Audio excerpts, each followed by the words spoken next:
आपने वो मूवीज देखी है जो हॉलीवुड मूवीज 007 जेम्स बॉन्ड की, उसमें जो सबसे ज़्यादा कलर और जो सबसे ज़्यादा फैब्रिक यूज़ हुआ है शूटिंग में पेंट कोट में, वो है natural charcoal grey pick and pick bird eyes. ठीक है, वो कहाँ पे है? यहाँ पर ड्रेस कोड शालमान मार्केट में। ठीक है, ये देखें, ये वही फैब्रिक और वही pick and pick bird eyes और वही ब्रांड जेनिया। ठीक है, ये इटालियन ब्रांड है जेनिया।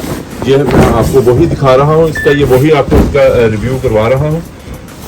एक तो ये ट्रॉपिकल है, ये कूलबुल धागे से बना है। दूसरा ये आप अपने इवेंट, कोई इवेंट आ जाता है, चाहे अपना फंक्शन आ गया, ठीक है, आप अपने फंक्शन पे पहने हैं ब्राइडल का कोई से भी कलर का अगर सूट है, ठीक है, ब्राइडल का कोई से भी कलर का सूट है, लाइट है डार्क है, तो उसके लिए ये जबरदस्त आपका लाइट एंड डार्क का कलर स्कीम, कलर कंट्रास्ट लगना है। एज ए ग्रूम का कलर